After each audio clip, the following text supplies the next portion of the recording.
Brian O'Driscoll keeps the ball in hand, and Gordon Darcy makes a lovely break. Darcy up as far as the Welsh 22. Ireland need to be disciplined, not go off their feet. Tomas O'Leary down. I remember playing in Cardiff before, and at the time Wales won their Grand Slam, and I've rarely heard noise like it, and it was similar enough, you know, the start of our game, because of the expectation and the anticipation. The nerves that you had and any kind of feelings that you had were pretty much gone once that ball got kicked off. It was, you know, for me, it was kind of straight into business. There was nothing really off limits for us to try and attempt throughout the championship. We were all kind of told to go out and play with our heads up. I like to get my hands on the ball early too, but yeah, it was just one of those occasions where, you know, it was so intense. Injury on the near side to one of the Irish players. Yeah, I knew I was in trouble straight away. Yeah, I think the boys could hear me screaming from the sideline. It was sticking out of my hand, yeah, but I got off the pitch and got it stitched back up. The head doctor came in and said, listen, you know, it was an open wound like that and the bone was sticking out, and, you know, we can't let you continue. And then the kind of emotions started to come in, and just took myself into the change room for 10 minutes and just sat there and had to think of what was going on, and I said, listen, stop sitting here feeling sorry for yourself, get out there and support your teammates. And, you know, Dennis Leamy went on for me and had a tremendous game, like, and, you know, just, I think that was something about our team. We just supported each other to help. Tomas O'Leary. Ireland almost there. Forward. You know, it's to have the courage to go and try and win something rather than it being handed to you. It wasn't your traditional cup final of everybody tucking the ball up under their jersey. It was just two courageous sides going after a trophy. They were going to the Grand Slam defending champions. You knew Warren Gatland was going to have that team up for whatever reason. Certainly, we felt as though we had the lion's share of possession and territory in that first half. We just didn't convert our opportunities. For them to go in 6-0, it seemed a little unjust. We were playing a really good side on their home patch too. So to go in, you know, six points down with the second half ahead wasn't the worst place for us to be. We even spoke, I think, in the dressing room at half-time about that, because there was none of us out of breath. Like, you know, we were in the game. We played a lot of the rugby. The calmness of the coaches, the players. Stay confident and our opportunities will come. We were very confident that we would come out of the blocks second half. You know, the Irish team is lucky that we have a few exceptional leaders. So everyone knew where we were in the game, what we needed to do. From a team's point of view, you nearly come out a lot more buoyant because you know, hold on, we're in touching distance of taking a lead in the biggest game of our lives here. European champions in the second half.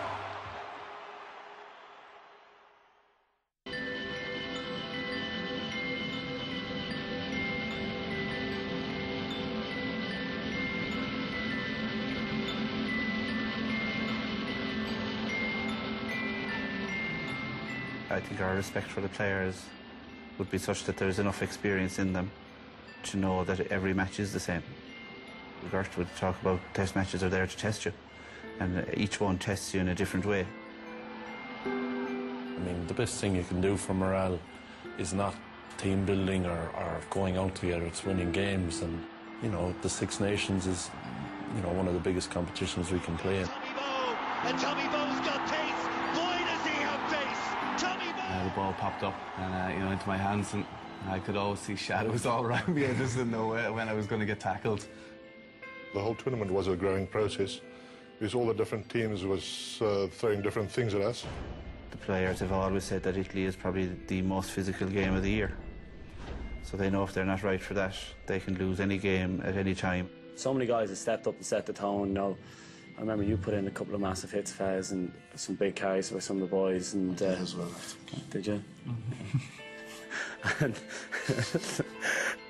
You think back to some of the key moments in the Grand Slam. I think a key change was in the defence.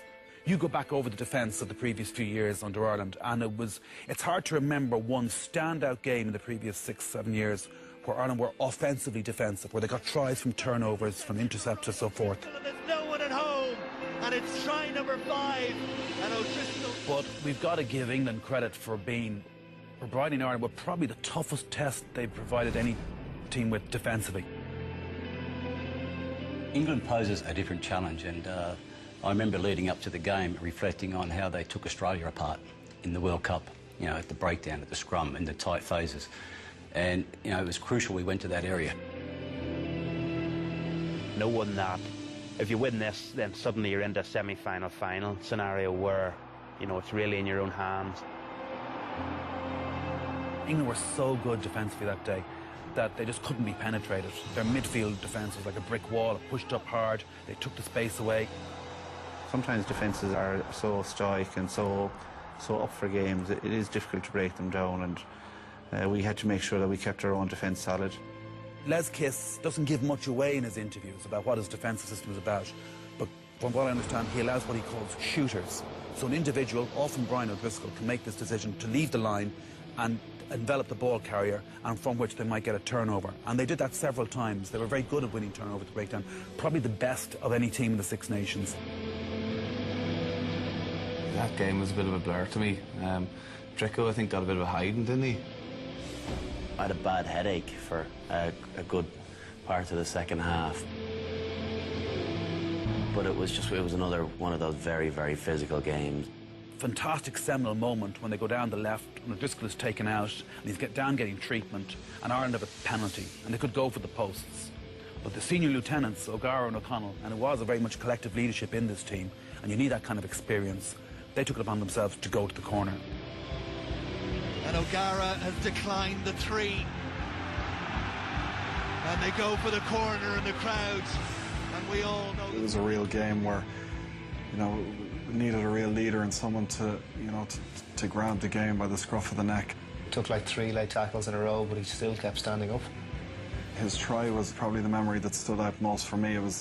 We had to work bloody hard for that try. Sees what's up next. It's O'Driscoll! Brian O'Driscoll! It took a lot of guts for him, you know, to get over the line. He's just so low, like, it's incredible. You know, what you want from a captain is step up to the mark when it's called for, his ability to read the game and just put his body on the line. Delivered today by his extraordinary courage and willingness to put his body on the line for his country was quite incredible. An extraordinary example of what Irish fortitude, courage and sheer bloody-mindedness can do for this country. Ireland should have won that game a little bit more convincingly than they did. And the main reason, and he probably would admit as much himself, was Ronan O'Gara's place kicking, because Ireland could have been out of sight going into the last quarter had he taken his kicks, and I think the match might have evolved differently. I thought I kicked poorly that day. It was disappointing because at international rugby, obviously, you need to take those chances. You know, we would have been devastated if we'd lost that game. Ronan O'Gara is having a shocker with the boot. I mean, all you can do, I mean, he had an off day. He missed a few kicks at goal.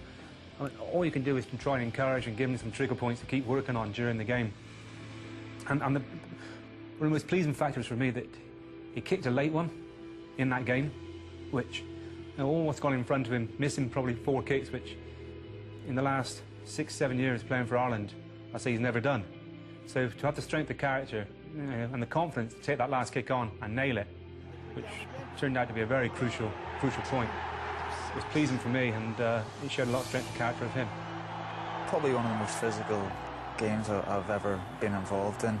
I suppose I can highlight it by just the dressing room after the match. You know, you've just beaten England in a very, very important match in the Six Nations in Irish rugby history, because we're obviously on course for a Grand Slam still. And there wasn't a peep out of the players in the dressing room. There was no high-fiving, no singing, no celebrating even. Everybody was just shattered. I just remember the change room coming in, that the boys were just couldn't stand up. Blood, tears, everything. I mean, it was a massive game. There's something special about England from an Aussie's perspective, but to feel what I felt leading up to that game and enduring that game, and the joy on the players' faces afterwards, you know, it's special. Having an Ireland jersey on, being part of an Ireland team, and coming up trumps against them.